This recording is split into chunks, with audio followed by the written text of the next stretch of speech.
Okay, super. All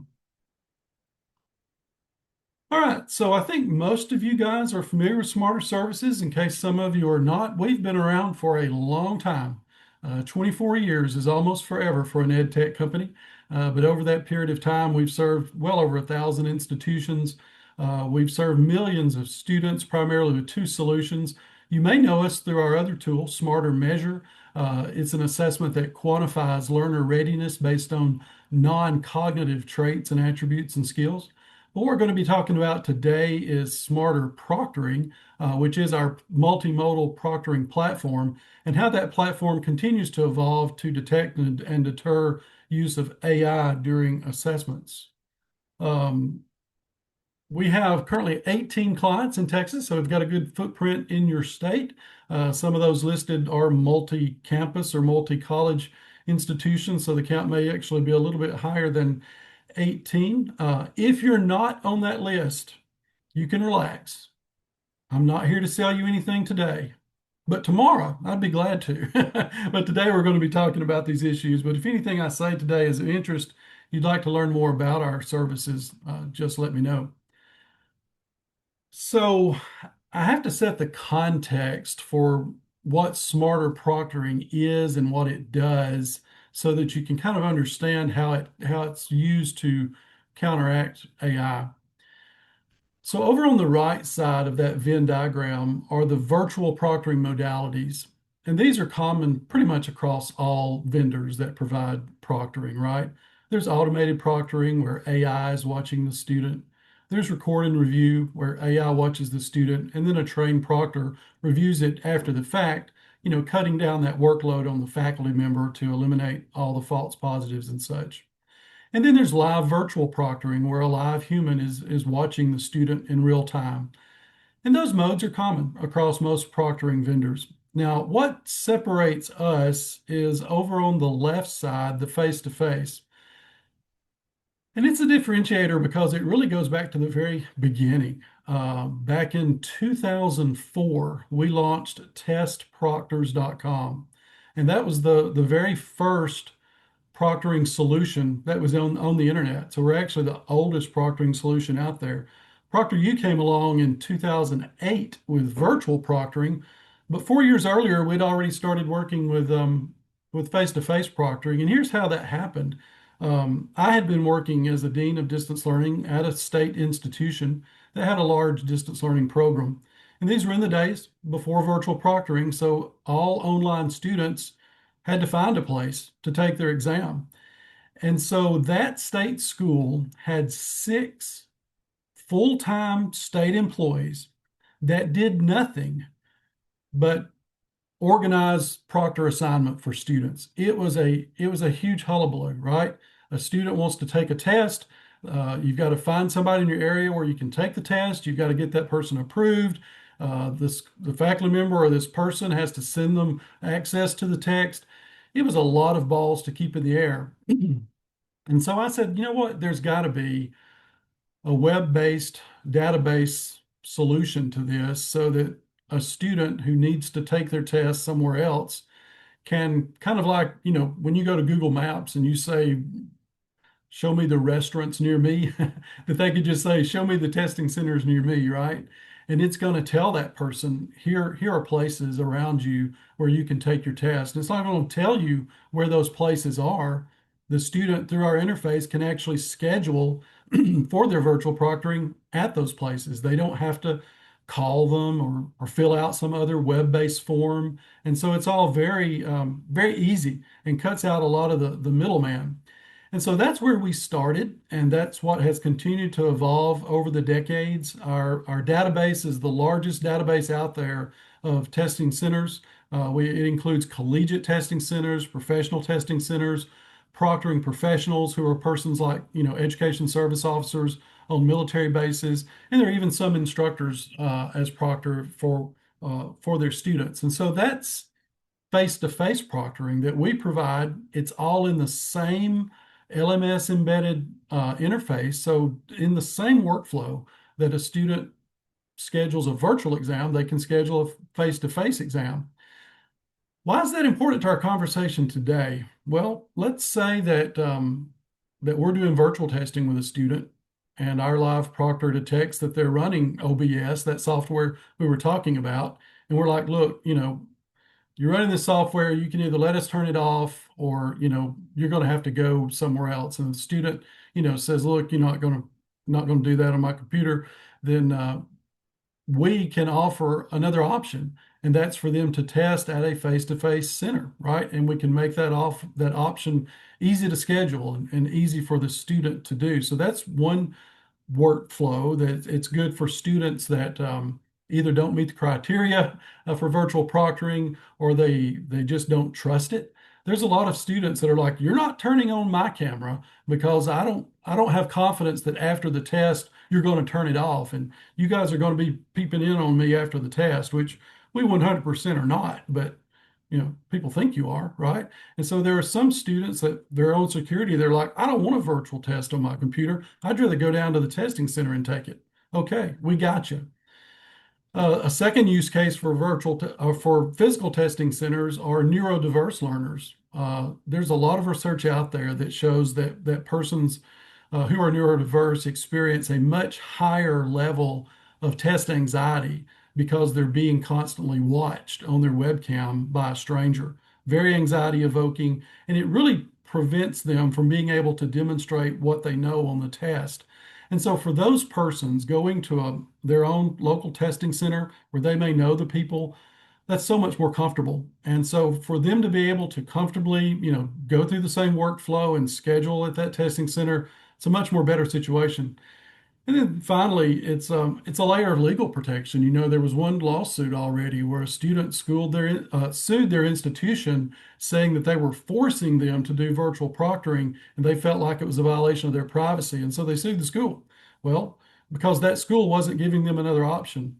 But if your institution uses smarter proctoring and you have all these face-to-face options, you've got a layer of protection against such litigation. So that's why it's where we started with our face-to-face network, and it's a differentiator now. Now, the modality there in the center of this Venn diagram is something that emerged out of the pandemic and continues even to today. When the pandemic happened, we all had to go home, right? And that included all of those people that worked at these collegiate and professional testing centers. No longer could they proctor exams. So at that point, we were just getting into, live virtual proctoring. So we had our platform. So we allowed those persons, those staff members of testing centers, to actually be the live virtual proctoring using the same proctoring platform that our professional proctors used. And that was great.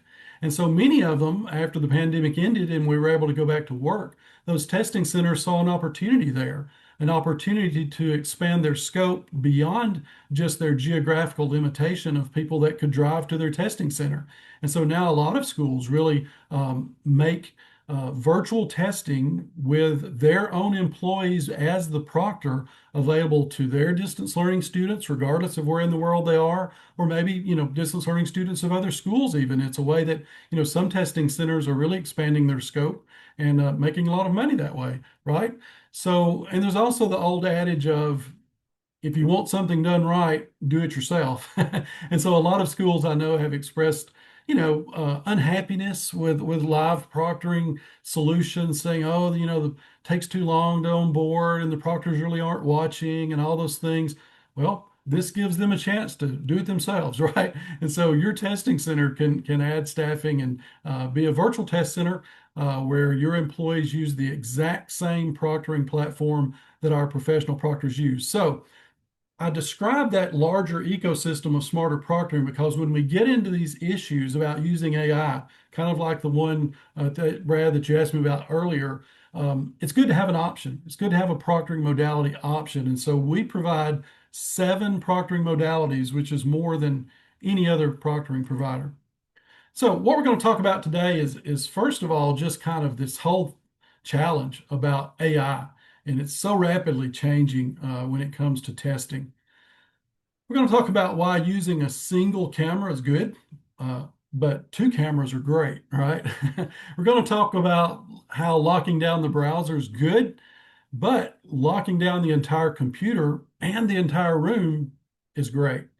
We're going to talk about how your school can prompt our proctors to look for certain AI threats. And we're going to wrap it up by looking at some additional layers of security assessment design, identity monitoring, and post-exam review. We're going to try to do all that in about 30 minutes. So we're off to a good start, 12:19 right now.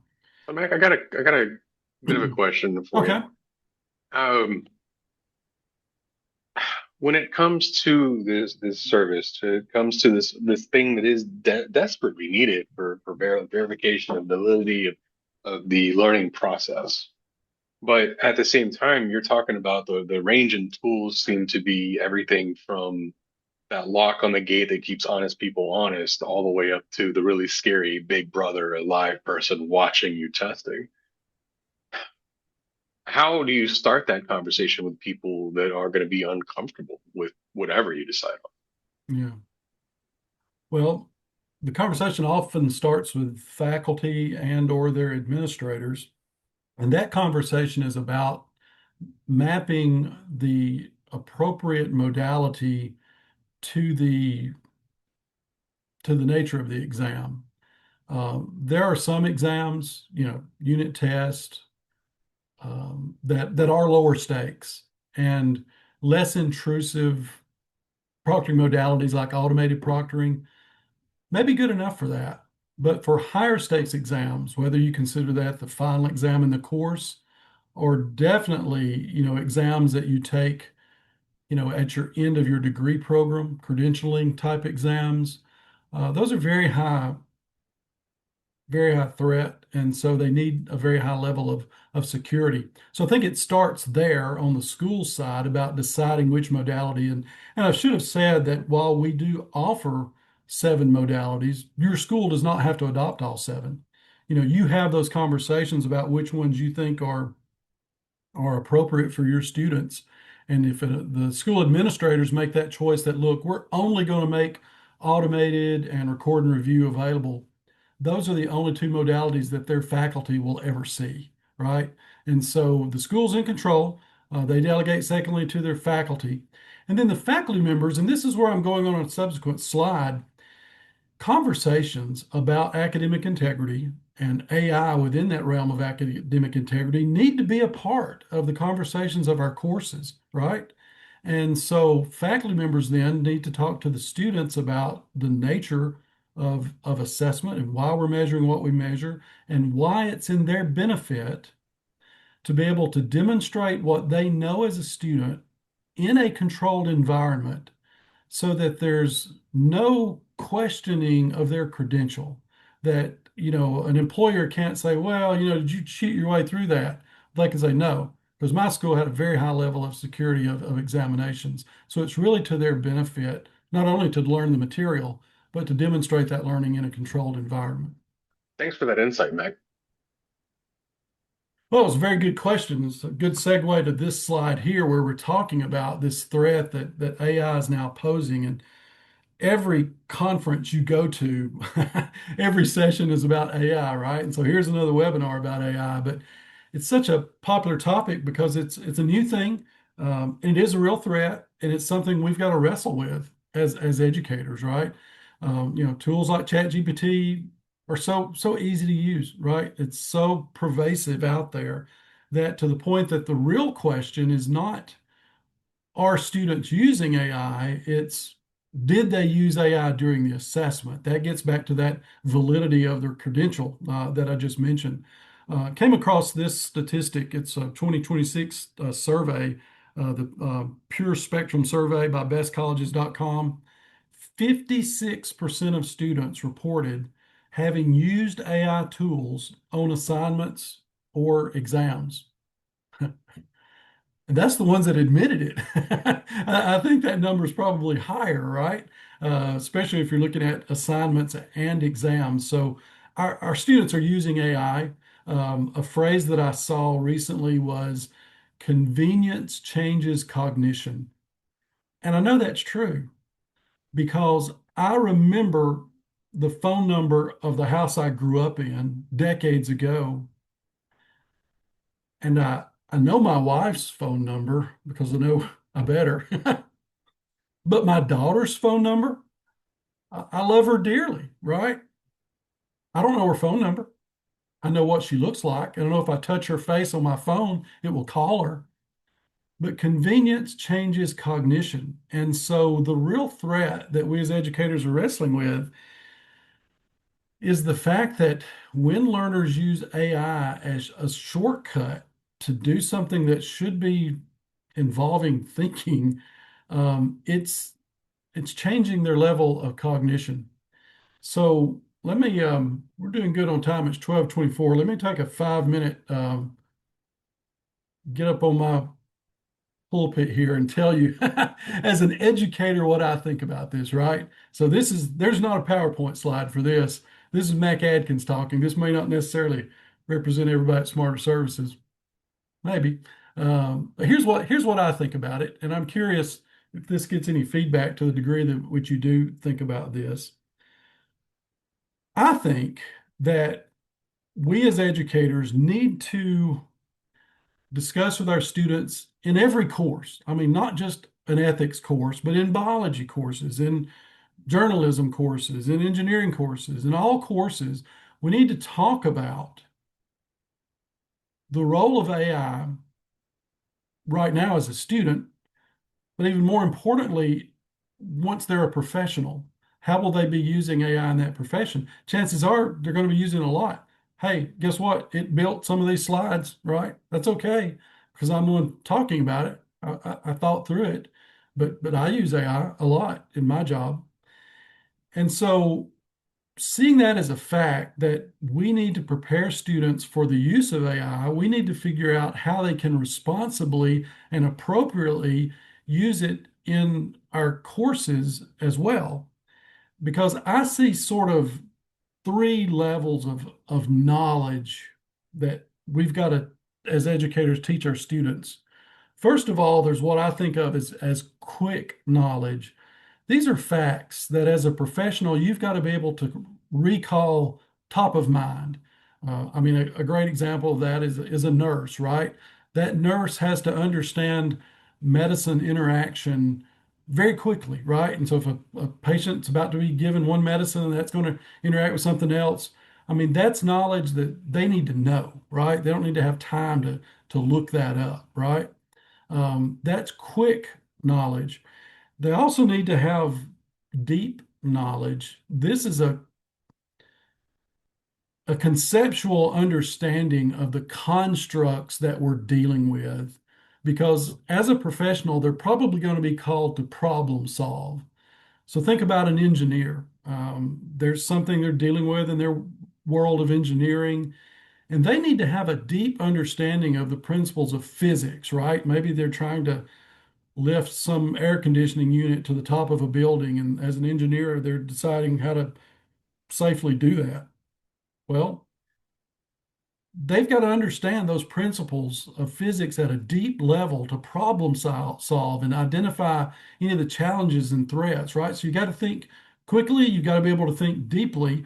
And then the third category of what I think we're trying to develop our students as educators is they need to be able to have a professional presence.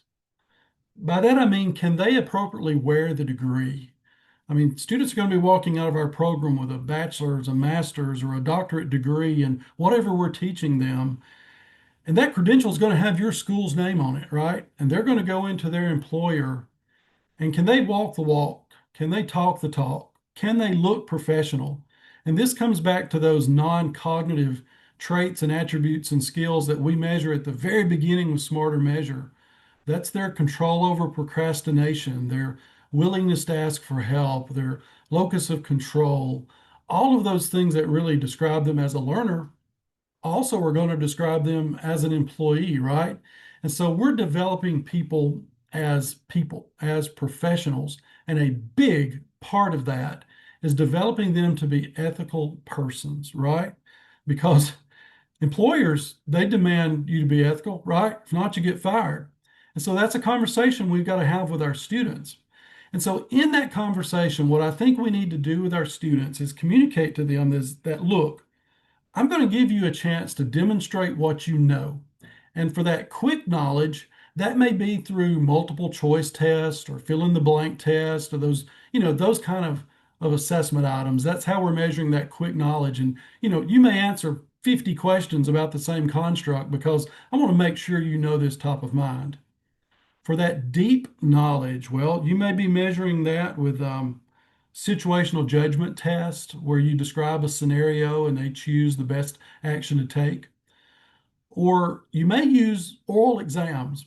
We don't see this a lot in assessments, and I don't know why, especially for higher order assessments, because life is an oral exam, right? When you get out and you get that job and your boss walks up to you and asks, what do you think about this? Or what should we do about this? You've got to respond. That's an oral exam. And online testing is a great forum for an oral exam. And the way that would work is the question pops up on the screen, or maybe yeah, creative teachers could even record their own voice. And so you, as the instructor, orally state the question, the scenario, the situation to the student, and you ask that student right then and there to respond orally. Wow. I mean, that's a strong form of assessment because that's measuring their knowledge of the construct, their shallow knowledge, their deep knowledge, and guess what? It's also demonstrating their capacity as a professional, right? How are they going to hold up in that situation? Or are they going to stammer and stutter, or will they be able to articulate what you've taught them? So I'm a big fan. I'm a big fan of oral exam questions on virtual exams, and the platform really lends it to it. The main pushback we get from that is from faculty members that say, look, I got to sit through and watch all of those. And if I've got, 50 students in my class and they all have a, a 5-minute oral exam, that's a lot of watching. That's true. But that is kind of your job, right? That's your full-time job or your part-time job. And I can't think of anything more important than you watching your student and you evaluating the degree to which they're demonstrating their knowledge. So that's kind of my little spiel about where I think AI needs to be positioned in education is find a place for it, talk to students about it, talk to students about how we're going to be assessing it, and that. So I don't know if there's been any questions or comments or the degrees you guys want to throw me under the bus, or you're like, hey, I agree with you fully, but I'll pause for a minute and see if there's any thoughts about that. No, you're doing good. The chance you've got them paying attention, so they haven't got any questions yet. But it really and truly, like one thing that I do on the first day of my class, and it's a face-to-face class, is I set those expectations around artificial intelligence. Like I'm teaching workforce, so it's not like I'm focused on writing essays, right? So I'm trying to teach them how to use it ethically and where it contributes to their lessons and how they can use it and where they're encouraged to use it even. Over in the chat, they had some time to think about it. You mentioned three things, Mac. Measuring, oh, measure situation, oral. What was the third? Um, Maybe problem solving, situational judgment tests, or when you've got a big scenario, oral exams, um, just demonstrating who they are as a professional. Um, Getting some product questions in there, Carol. If you want to get in on those, asking about the different modalities. Otherwise, Mac, I think you're good to okay. continue. All right. So here we go with this spy versus spy slide. What are some of the AI assisted devices that students may be trying to use during your exam? We talked about one of those at the beginning, that auto start screen capture. Um, I didn't know about this until recently, but that's a real threat to your test content, right? How are you going to know if the student's operating system is recording the entire exam? Smartphones, obvious one, right? If they're using their smartphone during the assessment, it's really easy, to look up things on ChatGPT. Smart glasses, shown in that picture there. Ray-Ban has a really nice set of smart glasses. I wish I had the $600 to buy them because they really look cool, right? Nice looking Ray-Bans. But if you look at them closely, you can see the little cameras there in front. But again, the threat there is not that the student's necessarily using the glasses themselves to cheat, but they're capturing the test content. And in a moment, when we're talking about some strategies of improving your assessment, we're going to talk about large item banks, and that really counteracts this. Smart watches, those have haptic devices where they can just vibrate. One of the big threats is that there is a second person in the room and they're familiar with the test. We actually busted a cheating ring, not in a higher ed client, it was a professional certification client. And so this person was charging a lot of people money um, because they were familiar with the exam and they were feeding students answers. They were in the room with them. And so one of the way they could feed answers is through a haptic device on your phone where it vibrates a certain number of times. And so, you know, this stuff's real sneaky, right? Earbuds, obviously, if you're wearing earbuds, and in a moment we're going to be talking about scripts that our proctors have to read. And one of the common ones that schools say, look, I want during onboarding you to have all students to move their hair back and hold their ear up to the camera so we can see whether or not they've got an earbud in, right? Because obviously, I mean, like one creative use. So imagine a student comes up with a audio cheat sheet, right? Maybe where they're talking for a minute, and as they're talking, it's the formulas or it's the whatever the secret sauce of the test that they need to know. But maybe they have a recording of all that that's Bluetooth connected to a device somewhere else in their house, and that's what they're hearing on a loop in their earbud, right? So they're hearing the information that they're going to be tested on. I mean, students are so creative, right? AI enabled pens. Yeah, we're gonna let them use a pen. They're gonna need to write some things. Well, we need to look at that pen because a lot of them have cameras.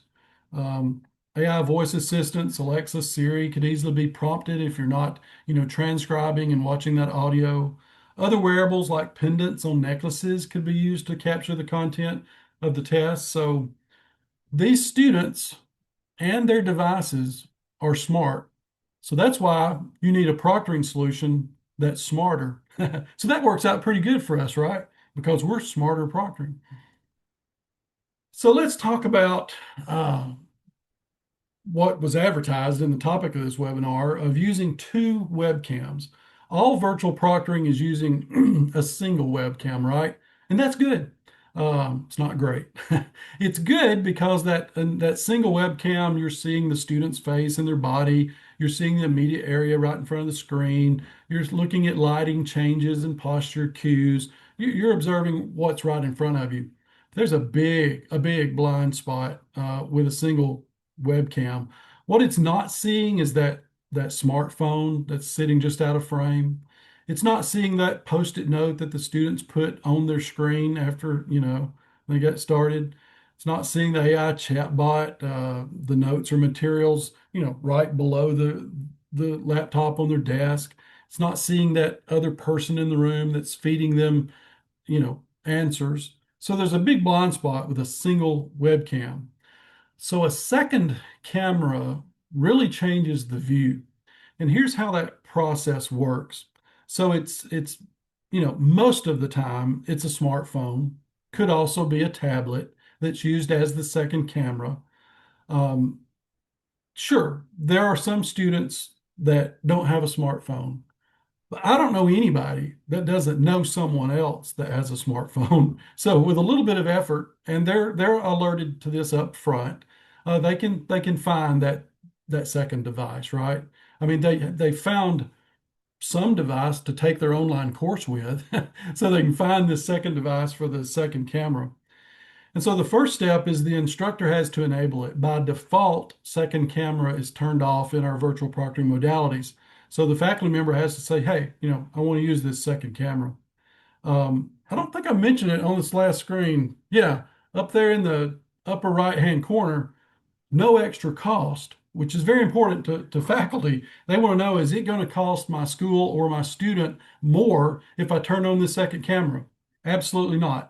No additional cost. It's embedded into the cost of that modality, whether it's automated, record and review, or live.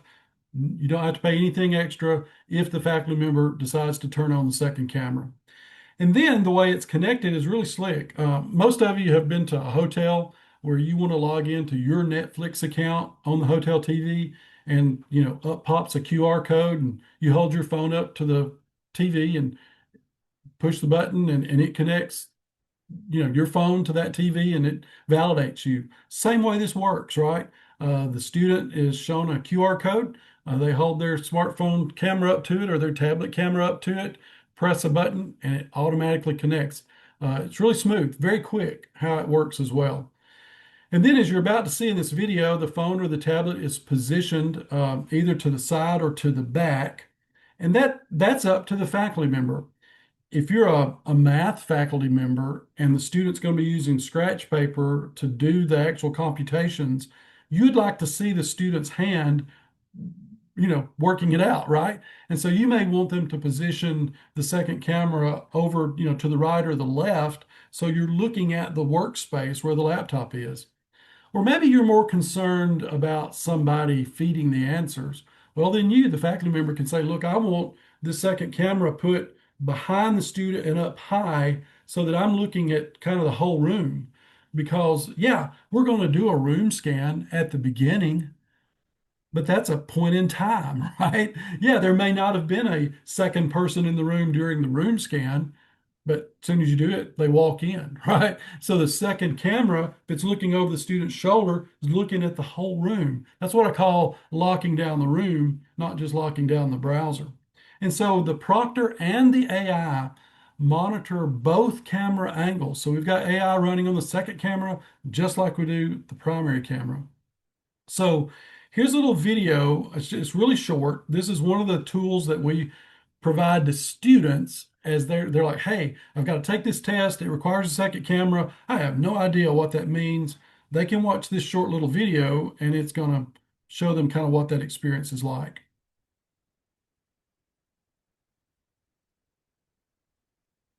During onboarding, a QR code will appear on your screen.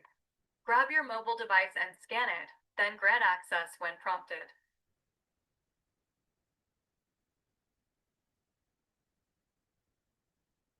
Once connected, position your phone so it captures a 45-degree angle of your work area.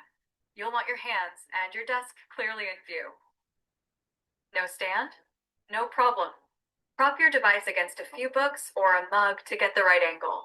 Just make sure it's stable before you begin.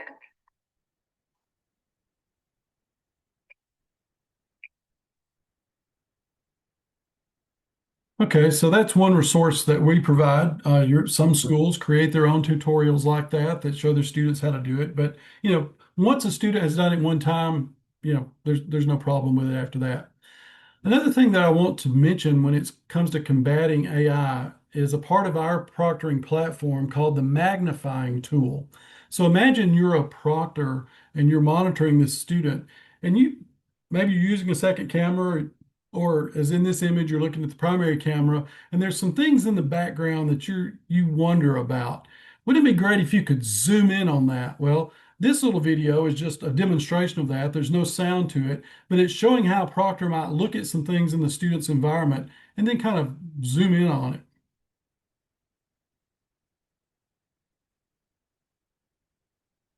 The proctor wonders, what is that box on the roof? What is that thing over their shoulders?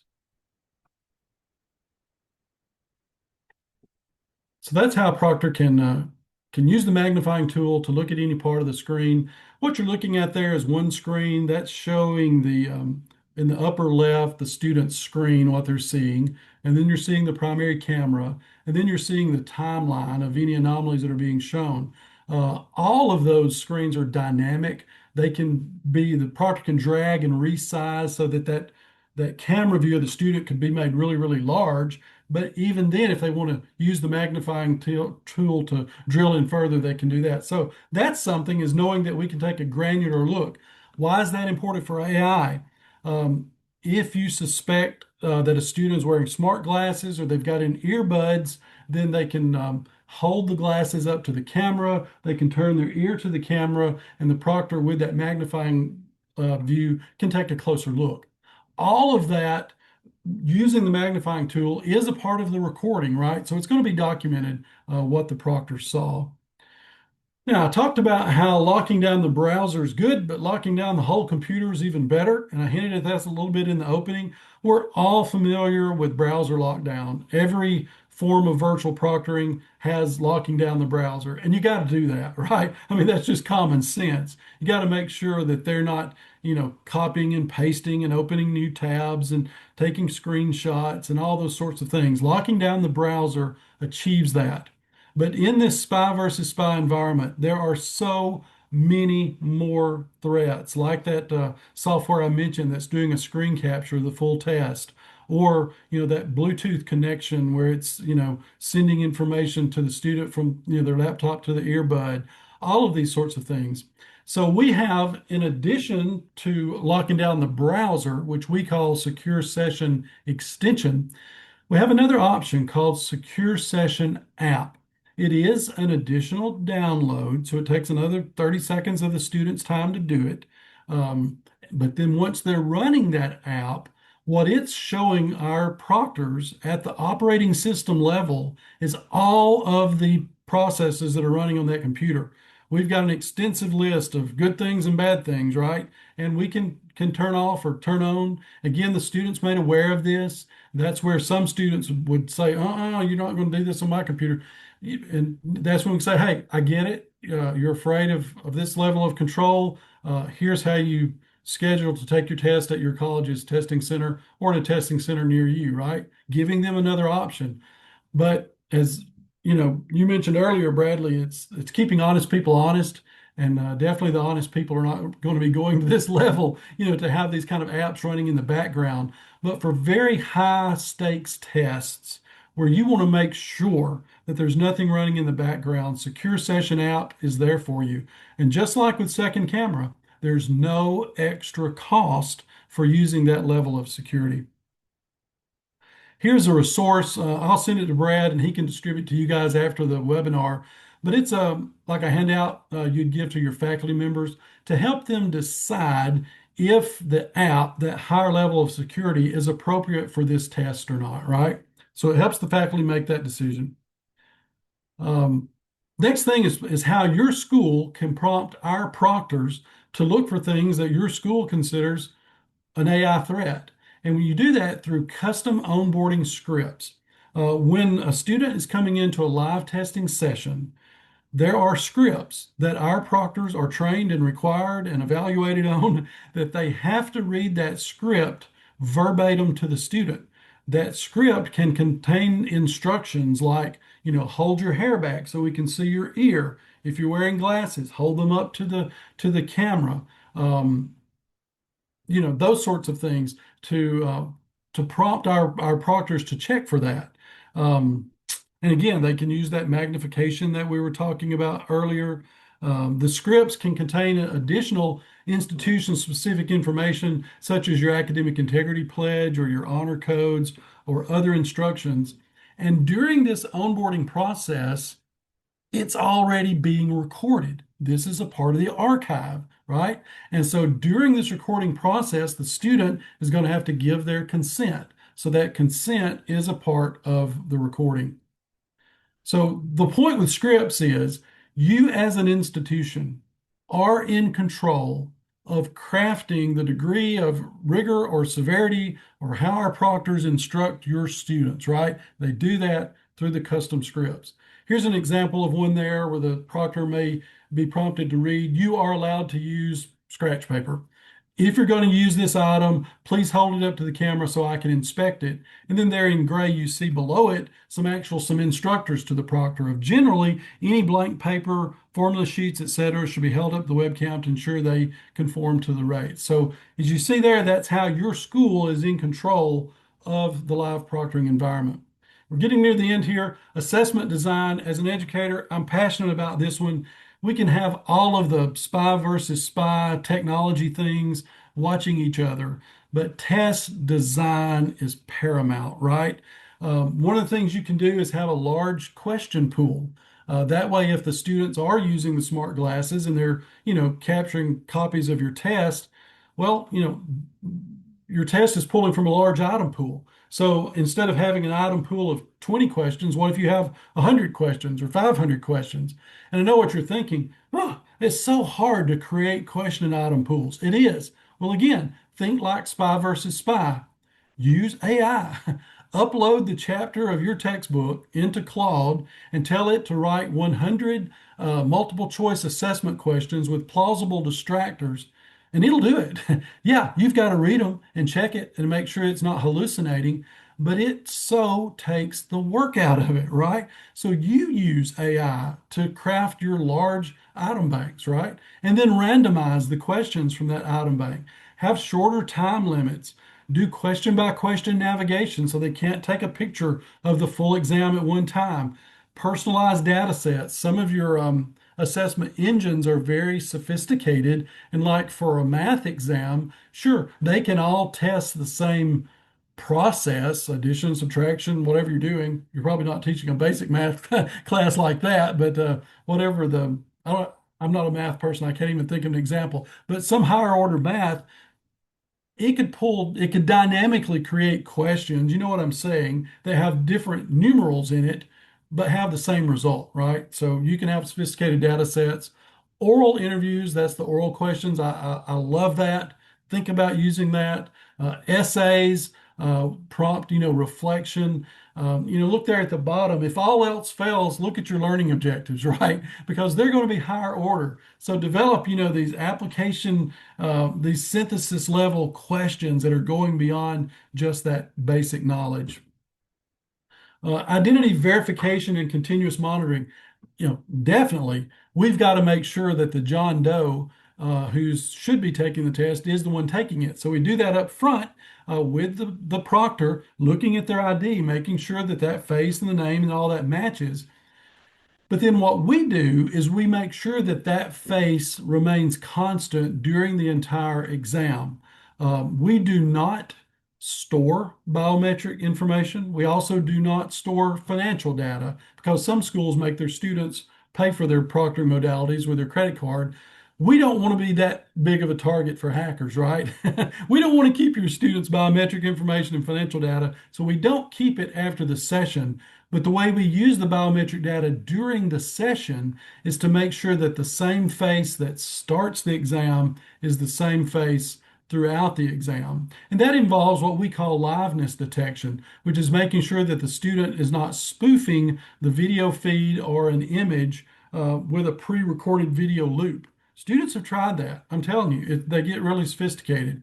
Something I learned about today. I was talking with one of our developers this morning about this session, and he told me down there on the third bullet point, when an exam allows the student to use scratch paper, like for a math test, we switch to what's called presence detection, where a face is no longer needed, but rather just the silhouette of the student taking the exam. Because what was happening during those math tests, the student was frequently doing this, working on their problem, and when they look down, what disappears? Their face. And it was throwing 100, false positives of the face disappeared. That's no good for anybody. So our own AI it continues to evolve to the point where we can measure that constant presence of that same person whenever scratch paper is being used. So see how it just constantly evolves and gets better. Another new thing that recently rolled out is object detection. I see this on my security camera at my house. If an Amazon delivery person walks up with a package, not only do I get a text that says, "Hey, there's a person," but it will say, "There's a package detected," right? Well, our AI does that and can detect objects like smartphones. So if you're using a second camera behind the student and there's a smartphone somewhere in the room, it's going to identify it. Isn't that great? Spy versus spy. Wonderful. Mac, I gotta let you know we're coming up on about last 4 minutes, 5 minutes before we get to housekeeping. I Oh, know you've got a few slides. I I want got to make one. sure This you is my drive last home. slide. Yeah, Last I slide. figured you had something to drive home, so go ahead. Post-exam review, very important because your state says it's important. There's a new thing, Texas Responsible AI Governance Act went into place January 1 of this year. You probably know a lot more about it than I do, but just want you to know Smarter Proctoring is compliant with that because students are made aware of the AI use. A human adjudicates academic integrity violations, not AI, and the AI monitoring is trained on non-discriminatory data sets. So we are compliant on all of those. And the last little thing there at the bottom is, well, this is called post-exam review by a human to make the decision. There's also during exam review. This is a new thing that we offer as well. I call it instructor drop-in. If you as an instructor have live proctoring for one of your exams, you're going to see on your dashboard in the LMS a little green indicator that shows you that student A is currently taking their live test. Guess what you can do as a teacher? You can drop in and observe the live test in real time. Why would you want to do that? Well, quality control to make sure our proctors are doing their job. Two, it's an enhanced deterrent. You could put in your instructions for the test. Hey guys, there's a chance I may be watching you along with the proctor, enhancing the deterrent level. And again, there's no extra cost for instructor drop-in. So there's that. That just kind of summarizes what all I've talked about. There's different layers of security. The more of them, more layers you add, the more security it is. The title of this webinar was Detecting AI in Exams. We've got another webinar coming up a week from today. We'll send you a copy of this slide deck so you can register for it. It's called Don't Just Detect, Deter. And what it's talking about is that other product that we've got, Smarter Measure, that measures those incoming student non-cognitive traits like control over procrastination and willingness to ask for help.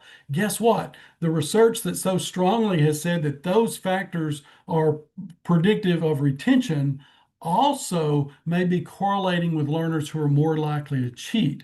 So what you need to talk with your students about is their non-cognitive factors may create more pressure on them. If they're a person that is prone to procrastinate, they don't ask for help, they've got low technology skills, tell the student, look, a person like you may be more tempted to cheat because of what you've set yourself up as. That's what we're going to be talking about in that webinar next week. So we got 4 minutes.